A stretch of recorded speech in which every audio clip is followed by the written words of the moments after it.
Hello, everybody. So, this is me back with a new list for you. Again, it's just my opinion. You may rank them differently. This is Kathy's 10 sexiest films list. Coming in at number 10 on the list is the film that got Lisa Bonet kicked off The Cosby Show, Angel Heart, with Mickey Rourke. Her scenes, even the one where she's not sleeping with Mickey Rourke, are just, she had an innate eroticism about her that made her every movement very sexy. Number 9, and you might think this is a strange choice, Death by Temptation. It's a it's hard to describe this. It's meant to be a horror movie, but the scenes where she's not a protagonist. I guess I'd have to call her an antagonist. The evil woman is seducing men and sucking the life force out of them. She has sex with them before she does this, and even though she's killing them for some strange reason, don't laugh. I found that, erotically charged. So it's number 9 on the list. Number 8 from the year 2000, Love and Basketball. That is the scene where they make love for the first time, or you know what, even before that, the scene where they're playing strip basketball. Youth is truly wasted on the young, is it not? Number 7. This is another weird one. It's actually 2017's The Shape of Water, directed by Guillermo del Toro. The scene in the shower where after she kidnaps the alien and takes him home and realizes that he needs a lot more water than what she can give him, so she jams the bathroom, puts towels down and everything so the water can't leak, and turns on all the taps, and the water rises and rises, and they make love in the rising water. Even though he's an alien, I was like, I'd do him. I liked that. So that's why that came in at number 7. 6 is a classic, and it's still being debated, in feminist groups.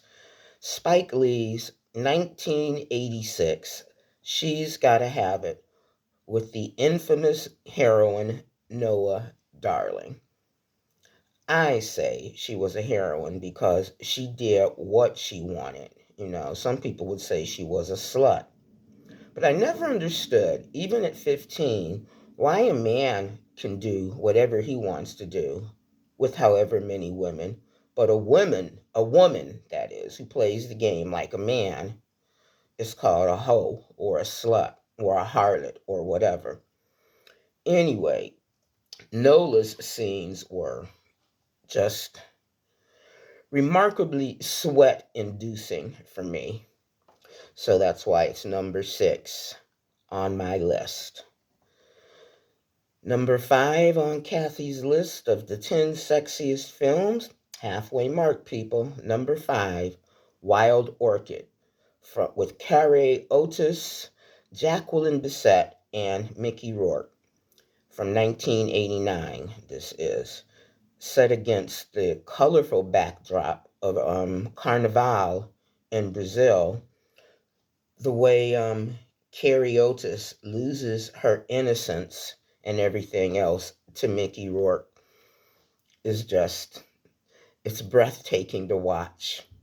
The most exciting scene in that movie for me is when he takes her to the dinner club where everybody is masked and there's a couple doing the lambada, as Will Smith once said on Fresh Prince. That's the forbidden dance. Love it. Absolutely love that scene. We're nearing the end. Number 4 on my list, again, it's Mickey Rourke.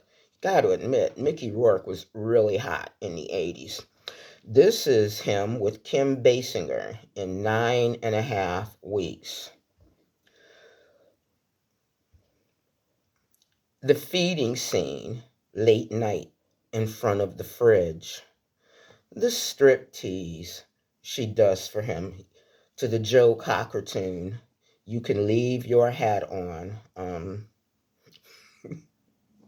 I danced in my younger years to that song too, for a couple of men, especially. Love that song. Love the movie. I just hate, the ending, but you could kind of see, in a way, that what they had was so intense and it was largely physical that eventually it would just fizzle out. Still, the film was incredibly sexy, so it's number 4 on my list.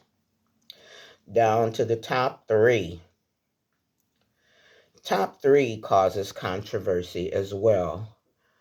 Jeremy Irons and Dominique Swain, who was a newcomer at the time, in 1997's Lolita. This, the original Lolita with James Mason and Jeremy Irons' role as Humbert Humbert. I understand it was banned for a time, and this being made in 97 and also featuring Melanie Griffith as Lolita's mom, it caused quite a stir among the feminist camp who thought that this shouldn't be rated as a love story or erotic or, anything like that because Humbert was basically a pedo. I'm not going to get all deep into that.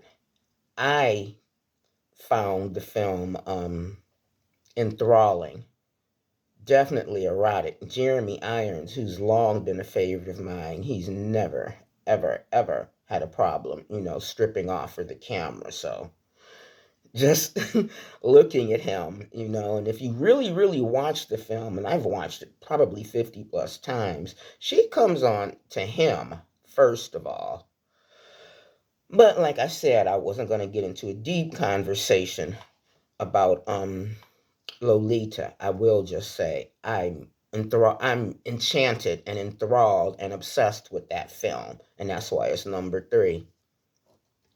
Number 2, again, the number 2 spot goes to Jeremy Irons and Juliette Binoche in Damage.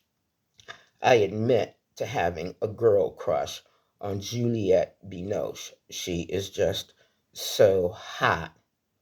The low key way she moves, that throaty voice, her hair, the intensity of the scenes that she appeared in this film with her boyfriend's father, and that made it all the more shocking. How can you sleep with your boyfriend's father?